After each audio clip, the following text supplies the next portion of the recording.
Hi, I'm Jake, welcome to the channel. Today we're going to be doing a little bit of work on my 1973 Datsun 510 and hopefully sorting out the alignment.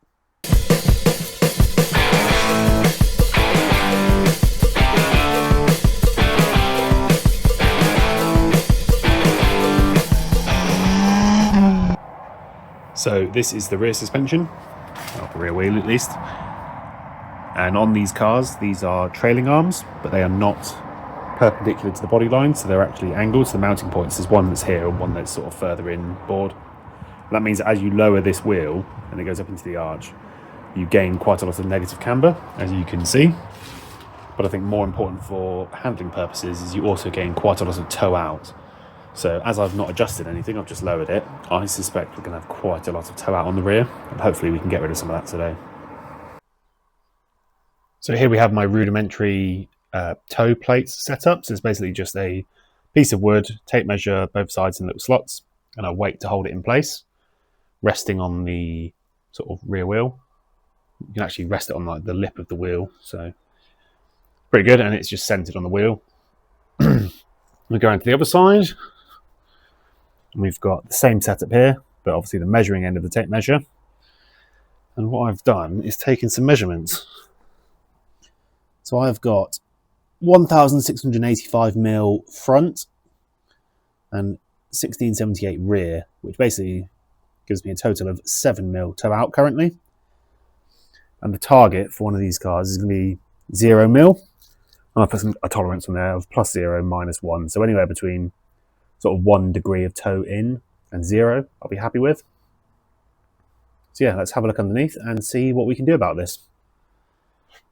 Yeah, these toe plates as well. There is a little calculation on here, which basically if you want it in angles, so based on basically these points being 400mm apart, and using this tan equation back from secondary school, you can basically work out that 7mm is about 1 degree. It just happens to be that that's what I've got. So yeah, about 1 degree of rear toe out currently, which is quite a lot. So here we are with the rear of the car in the air. This is the rear trailing arm. And basically what I need to do is slot out this hole here forwards to allow us to basically move that mounting point forward a little bit. And then to adjust camber, we do the same thing on this inside edge, but upwards. And yeah, that will allow us to adjust the rear tracking, because currently there is no way of adjusting any of this. So yeah, I need to remove this trailing arm and we'll take a look.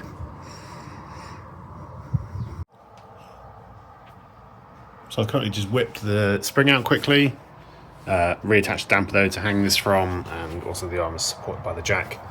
I'm hoping I can remove these bolts and sort of hang the rear arm down enough to get some clearance to slot the holes without having to remove the whole arm. It definitely probably would be easier to remove the whole arm in terms of slotting, but then I'd have to re-bleed the brakes and everything, and I was sort of like hoping not to get into that. I just really want to do the bare minimum to get this alignment sorted, and then at some point in the future I'll come back, I'll remove this arm, I'll remove the rear subframe, basically strip the whole rear end down, clean everything, paint it, etc. But it's not really a job I want to be getting into at the moment, because I don't have a huge amount of time, and everyone knows what a slippery slope it is once you start doing stuff like that.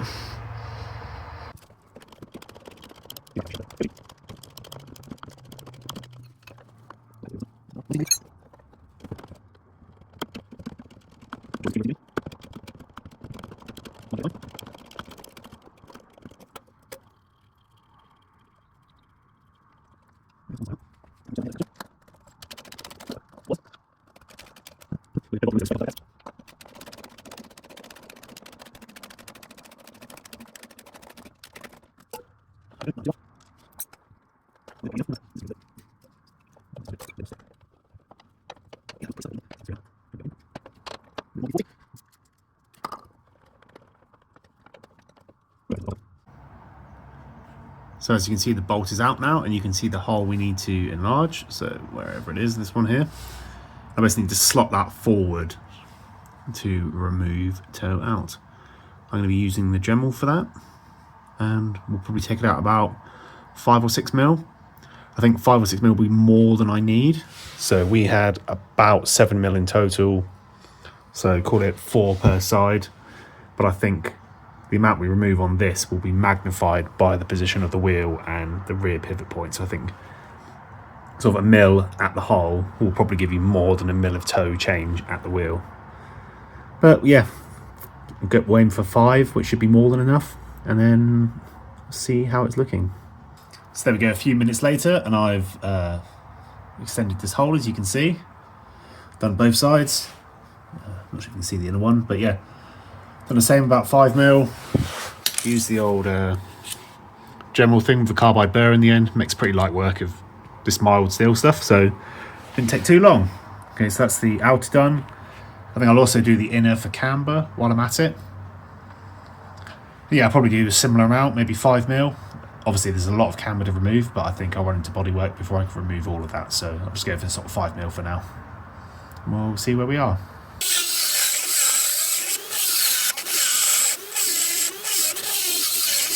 So here we are with the car back on the ground again, everything back together. I've dialed in the sort of maximum toe in on this one side that I've done so far. And we've now got numbers back to about, what's that, 1680 on this side, about 1683 on the other side. So we've got about 3 mil of toe out still. But this does mean that we've gone more than halfway, which is good. So I'll basically repeat this on the other side. I'm not sure if you can see the difference in toe actually. To the other side. It doesn't really show on camera, but it is visible in person how much difference there is in toe. But basically I've done more than halfway, so I'll do the same on this side, and that will allow me to have a little bit of toe in. The reason I want to sort of overshoot and go back is the way the arm is set up is easier to get a screwdriver in and pry it away from the subframe. So sort of add a bit of toe out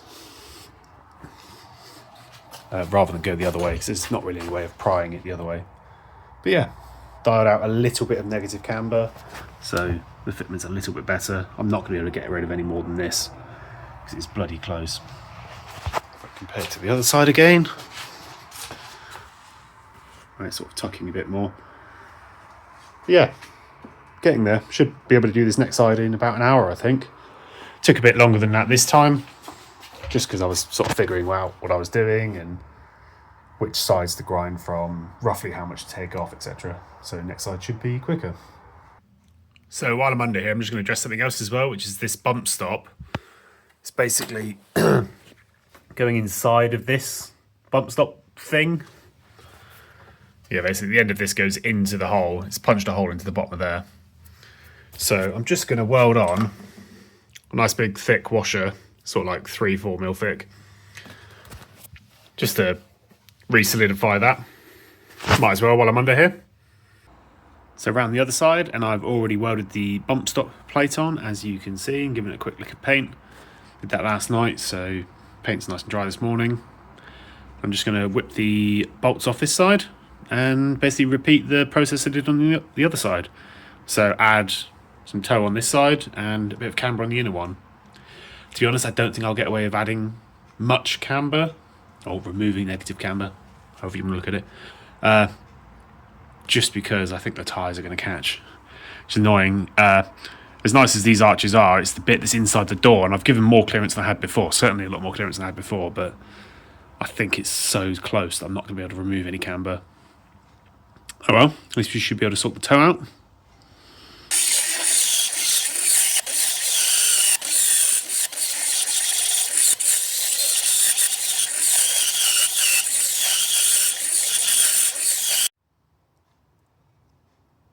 So I have finished this passenger side, lowered the car back down, got the old toe plates out again. But I've measured it at about 2 mil of toe in. So if you can remember back to the beginning of the video, I was looking for somewhere between, let's have a look, target 0 to -1. So a little bit too much toe in now rather than toe out. But that's exactly what I was aiming for, because it's a lot easier to get a screwdriver between the arm and pry a little bit of toe out than it is to go the other way. Also, what I'll do for the next stage is align the rear wheels with the front. So I'll get the string out and do essentially a four-wheel alignment, because I'm not sure currently whether this wheel and this one, if the toe is split evenly. I've tried to do it as best I could by basically looking along the line of the wheel. I'm not sure if this lines up, but as you go in line, you can just about see the front wheel. About there. And then if we go over to the other side, do the same sort of thing. So around about the same. So I think by eye, it's pretty even, but I'll get the string out and I'll measure it anyway. Here we are a little while later. I've got the rear all buttoned up and I've got out the sticks and string. So as you can see here at the front of the car, I've got these ramps with a bit of wood. And you may just be able to see at the back the other piece of wood, which is some axle stands. And what links those, which will probably be quite hard to see on camera, is some fishing line. And I know that these two sticks are exactly the same length, and I've made the sticks sort of perpendicular to the length of the car, front and back. And I've basically set up a rectangle around the car, measuring from the sort of centre of the wheel to the string. And you want to make sure that matches side to side. Not necessarily front to back, because the track widths are different, but certainly side to side. So I'm about 125mm from the string, front and back. 125mm side to side on the front, and 150mm side to side on the back. Those two numbers are the same. And then you basically go around, and you can measure the distance from the string to the front of the wheel and the back of the wheel, and you can basically get your toe numbers relative to the whole car. I thought I'd set up everything reasonably closely by eye before, and it's safe to say that I've actually done an alright job for once. So front toe, I've got a total of about 2 or 3mm toe out, which seems to be fairly evenly spread side to side, so that's not too bad. Probably slightly more toe out than I'd want, but within acceptable, I'd say, for now. Rears, I've got a bit more work to do, so as I said before, I was aiming for too much toe in, and that's exactly what I've got. I think I've got about 6mm, 5 or 6mm total.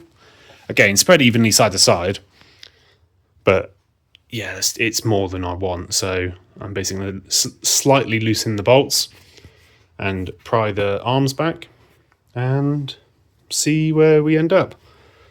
The string method is quite good. It sort of double checks the values I got with the toe plate and gives you numbers relative to the whole car rather than just side to side. Because before, with the plates, if I had one on this side and one on the other side, it just tells you the relative angle of those two. It doesn't tell you which direction they're pointing in. So I could have one wheel pointing this way and the other wheel pointing this way, and it would say there's 0 toe because there is 0 difference. Yeah, getting there. It's not a bad job, to be honest. It's tedious, but actually reasonably enjoyable. You just have to be methodical about everything. So here we have the car with the alignment completed. So I've got the string out. I've also checked with the toe plates. So I've now got 0 toe on the rear, even side to side. I've also checked the fronts again while I'm at it, and it looks like I have got a little bit of toe in. Currently seems to be on this front driver side wheel. A couple of mil of toe in, so sort of 2 or 3. What I'll do though is I'm not going to correct that for now. I'll take it for a drive and see if the steering wheel, if the car sort of pulls to one side or not, and then I'll know whether to take the toe just out of this side or maybe from the other side. Because the steering's got a little bit of wishy-washiness about, so although it is nominally centred, I'll just drive it and see. And then actually take a little bit of, or add a little bit of toe out onto the front, and then that's us done. And then what I'll do is, once I'm happy with everything, I will tack weld the washers on the rear, just to the rear cross member, because they're slotted. It is possible that if they came loose, they would move, which you don't really want happening. So I'll just tack weld the washers in place, and then they won't be able to move. Yeah, not Not a massively complicated job. A little bit tedious, but I find it quite enjoyable. So I was just underneath doing the tracking, as I mentioned before, and figured while I was under there I would give this a go. So it's the old grease gun. I really like this connector on the end because you basically squeeze it and this thing comes out, locks onto grease nipples, makes it really easy. So yeah, greased up the suspension while I was under there. It's an old car, so you've got to do this sort of stuff. Normally try and do it once a year, so there's sort of 3 per side on the steering. There's some on the prop shaft. When I get the rear in the air, I'll do the universal joints on the rear drive shafts. I think that's about it, really. Quick job, but worth doing once a year. I've been for a drive, I've made the final adjustments to the front and got the toes spot on. I've welded some washers on the back to keep everything from moving, and I'm really happy with how the car's driving now. Really glad I've done this job. It's made such a big difference to how this car handles. Thanks for watching, and I'll catch you in the next one.